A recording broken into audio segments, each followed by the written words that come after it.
aventure dans un château, on m'avait dit, tu verras, du pays, tu verras que je suis paumé, oui. Le château, les soupirails, les labyrinthes, ras-le-bol. Hein, il manque que les gobelins et les orques. Bon, enfin, on va la faire ici, la vidéo, ça sera plus simple. Et puis c'est dans le thème. Hein. Château Aventure, vous connaissez? C'est un jeu de chez Yellow et c'est monsieur Jared A. Sorensen qui nous l'a créé. Voilà, je vais vous montrer l'intérieur sans trop dévoiler. Il y a 12 scénarios qui vont du plus simple au plus compliqué. Et vous avez aussi, sans te faire tomber, ça serait bien, voilà, et pas faire trop de bruit s'il y a des gobelins dans le coin. Et voilà, le gros livret du maître de jeu. Il y a aussi un petit paquet de cartes qui sert pour un scénario spécial. Le livret de maître de jeu va servir à donner les indications les plus complètes et une petite frise scénaristique pour que le meneur de jeu puisse un petit peu inventer et interpréter les différentes situations pendant la partie. Comment ça se joue? C'est très simple. C'est très simple. Vous allez voir.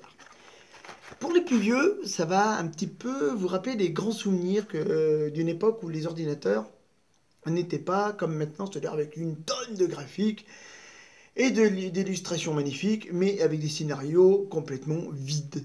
Il faut être franc, maintenant les jeux vidéo, on peut dire que c'est un peu ça. Et par contre, à l'époque, on avait des scénarios un peu plus complexes et on avait parfois aucune, mais vraiment aucune illustration, aucun dessin, aucun graphique. Et bah pour le coup, on revient à cette époque-là. Là, les joueurs vont tout avoir dans la tête. Le meneur de jeu va avoir le plan et il va donner les indications de l'endroit où ils sont. Par exemple, ici, vous êtes dans un soupirail. Vous pouvez sortir à votre droite ou sortir à votre gauche. Alors, ce sera plutôt les points cardinaux à l'est ou à l'ouest. Et vous avez une porte devant vous et une torche sur le mur. Et les joueurs vont devoir exactement dire l'opération qu'ils vont faire chacun leur tour. Alors à savoir que chaque joueur va jouer le même personnage. C'est-à-dire qu'il y a un seul Gugus et tous les joueurs vont jouer chacun leur tour le même personnage. Et tenter de réaliser l'aventure de ce personnage. Donc par exemple, le premier joueur va dire « Eh ben je vais regarder la torche qui est derrière. » Eh ben, regardez torche. Et le maître de jeu dit « Eh bien la torche est allumée, tu peux la prendre. » Ou alors, s'il dit « je prends la torche », bah, le maître de jeu dit bah, « tu prends la torche ». Voilà, tout simplement. S'il dit aussi « je veux taper contre le mur », eh bien l'ordinateur lui répondra, c'est-à-dire le meneur de jeu lui répondra « commande invalide ». Ou alors « tu te fais mal ». « Tu es crétin, arrête ». « Stupide crétin d'humain, arrête de taper sur le mur, il y a une torche qu'il faut que tu regardes, etc. etc. » Le maître de jeu est en fait l'ordinateur. C'est lui qui va dire si l'action est viable ou pas. Si par exemple, le joueur dit « je pousse la porte » et alors qu'il faut la tirer, bah, le meneur de jeu, donc l'ordinateur, va dire tout simplement « bloqué ». Tant que le joueur dira « pousser », ça ne marchera pas. Il faudra dire « tirer ». Voilà.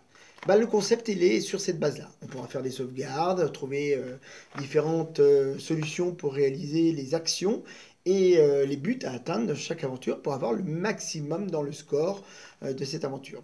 Voilà, c'est pas plus compliqué que ça. L'intérêt de ce jeu, c'est qu'on retombe en enfance. C'est vraiment un livre dont vous êtes le héros à plusieurs. Et vous pouvez y jouer vraiment n'importe où. Moi, quand je dis que je vais y jouer dans la voiture, je pense que je vais faire une petite partie dans la voiture. C'est extrêmement jouable dans la voiture, extrêmement bien fait pour être jouable n'importe où. La plage, la voiture, l'avion, le bateau, tout ce que vous voulez. Dans un canapé, dans un lit, pourquoi pas. Ça marche très très bien. Enfin bref, voilà. Ça partira avec moi. Moi, en attendant, je vais essayer de trouver une solution pour sortir de là. Et c'est pas gagné, parce qu'il paraît qu'il y a des gobelins. Heureusement que j'ai trouvé ça en route. Alors, messieurs, dames, je vais repartir vers d'autres destinations et je vous dis à plus tard. Ah bah non, putain. Ah bah ça y est, voilà. Alors, tapez...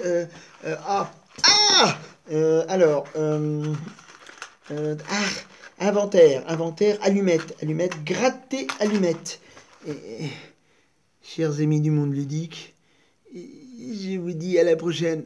Il faut que j'aille où, moi? À gauche, à droite, non, à gauche, je sais plus. Aïe! Bon, bah, à plus. Si je reviens pas, tant pis pour moi.